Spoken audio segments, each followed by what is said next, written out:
Good morning বন্ধুরা, তোমরা সবাই কেমন আছো? আশা করি ভালো আছো। আজকে আবার নতুন একটা ব্লগ নিয়ে চলে এসেছি তোমাদের সামনে। তো দেখো, সকাল সকাল ঘুম থেকে উঠে পড়েছি, সকালবেলা আর কি। তো আজকে শনিবার, ছুটির দিন, তাই দেখো সকাল সকাল রান্না বান্না করবো। কী কী রান্না করবো সেটা দেখাচ্ছে। দেখো দেখো বন্ধুরা, সকালবেলা আজকে খুদের ভাত রান্না করবো, ছোটো চাল যাকে বলে। আর এই যে বসে বসে শাক বাচ্ছি, তার জন্য সকালবেলা আর কি। ছুটি ছাটা থাকে তো অন্য সময় বানাতে পারি না, তাই আজকে ছুটির দিনে ছেলে মেয়েদেরও স্কুল ছুটি, তাই সকাল সকাল আর কি চলে এসেছি। দেখো বসে বসে শাক বাচ্ছি, দুধ ভাত রান্না করবো আর কি। ছুটির দিন হলে একসঙ্গে বসে খাওয়া যায়। তো চলো দেখতে থাকো। দেখো তিনটে দুষ্টু এক জায়গা হয়েছে। আমারটাই যে দুটো ঘুম থেকে উঠে গেছে। এই যে পাশের বাড়িটা হাই দে, হাই। তোরা হাই দে একটু। আর দেখো আমি টবের মধ্যে ঘ্যাটকুল গাছ লাগিয়েছি, কত সুন্দর হয়েছে বৃষ্টির মধ্যে। দেখো বৃষ্টি হচ্ছে প্রত্যেকদিন রাত্রে, বেশ ভালো বড় হয়ে গেছে। আর দেখো সকালটা বাইরে কত সুন্দর। আর সকাল সকাল দেখো কি রোদ্দুর বেরিয়েছে।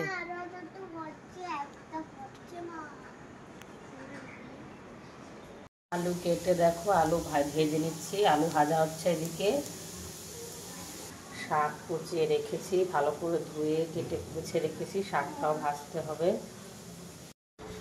এক পাশে খুদ ভাত বসিয়ে দিয়েছি দেখো, আর এক পাশে শাক ভাজা বসিয়েছি। শাক ভাজা হচ্ছে আর কি, খুদ ভাত এক পাশে, শাক ভাজা দুটো হলে হয়ে যায় রান্না। দেখো শাক ভাজা প্রায় হয়ে এসে নামিয়ে দেবো। কতটা শাক দেখেছো, একটুখানি হয়ে গেছে। এদিকে দেখো খুদ ভাতটাও রেডি হয়ে গেছে। রান্নাবান্না কমপ্লিট করে এবার সকালে খেয়ে নেব। দেখো খুদের ভাত মানে খুদ ভাত, কাঁচা পেঁয়াজ ভাজা, আলু ভাজা, শাক ভাজা আছে। আর আমার জন্য দেখো দুটো শুকনো লঙ্কা ভেজেছি।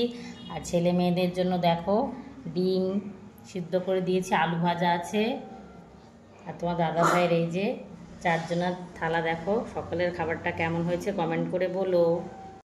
হ্যালো বন্ধুরা, দেখো আবার দুপুরবেলায় চলে এসেছি। সকালবেলা রান্নাবান্না খাওয়া দাওয়া পর্ব শেষ করে বাকি সব কাজ গুছিয়ে দুপুরে স্নান টান করে জামা কাপড় কেচে বাচ্চাদেরকেও স্নান টান করে নিজেও স্নান টান করে পুজো টুজো দিয়ে তো এসেছি। দুপুরবেলা কী কী রান্না করব, দুপুরবেলা আগে থেকেই রান্নাবান্না সবজি টবজি কেটে গুছিয়ে রেখেছি কী কী রান্না করব। তো চলো রান্নাঘরের দিকে যাওয়া যাক, কী রান্না করা যায়। রান্নাঘরে চলে এসেছি, চলো দেখাই কি কি রান্না করব। দেখো আজকে রান্নার জন্য আমি কাতলা মাছ, চিংড়ি মাছ বের করে রেখেছি। কাতলা চিংড়ি মাছ এনেছিল বাজার থেকে তোমাদের দাদা ভাই, সেটাকে বেছে ধুয়ে রেখে দিয়েছি ফ্রিজে। কিছুটা নিয়েছি রান্নার জন্য। তো কাতলা মাছ দিয়ে আজকে আলু দিয়ে মাছের ঝোল করবো আর চিংড়ি মাছ করবো। তার জন্য দেখো সবজি কেটে রেখেছি, পটল আর আলু কেটেছি, ভেজে ধুয়ে ভালো করে রেখে দিয়েছি। পটল দিয়ে চিংড়ি মাছ করব আর আলু দিয়ে পাতলা রুই মাছের ঝোল করব। যা গরম পড়ছে কি করব বলো, ভীষণ গরম পড়ছে। তো ভাবলাম তাড়াতাড়ি রান্নাবান্নাটা কমপ্লিট করে নিই। তো চলো এবার দেখতে থাকো, রান্না করা যাক। মাছগুলো দেখো নুন হলুদ দিয়ে মাখিয়ে রেখেছি, এবার ভাজবো। আর কড়াতেও দেখো তেল গরম করতে দিয়েছি, এবার মাছগুলো ভেজে নেব। কাতলা মাছগুলো দেখো ভেজে নিচ্ছি, একটা ভাজা হয়ে গেছে আর একটা দিচ্ছি, ভালো করে উল্টে পাল্টে লাল লাল করে ভেজে নামিয়ে নেব। মাছগুলো হালকা ভেজে নেব, মাছগুলো ভাজা হয়ে গেলে নামিয়ে নেব। দেখো কাতলা মাছ আর চিংড়ি মাছ ভেজে নামিয়ে নিয়েছি, এবার তরকারিগুলো রান্না করব। এর জন্য আলুগুলো লাল লাল করে ভেজে উঠিয়ে নেব। এবার পটল ভেজে রেখেছি, আর দেখো কড়াইয়ের মধ্যে মশলা কষা হচ্ছে, এর মধ্যে দিয়ে ভালো করে কষিয়ে এই পটল ভাজাগুলো দিয়ে দেবো। আলু পটল ভাজার মশলার সঙ্গে ভালো করে কষিয়ে চিংড়ি মাছ দিয়ে ধীরে ধীরে ধনে দিয়ে কষিয়ে নিয়েছি।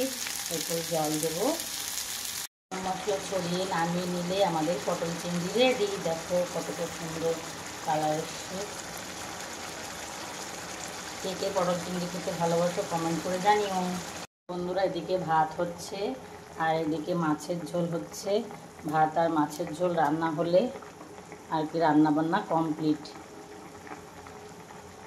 পটল চিংড়ি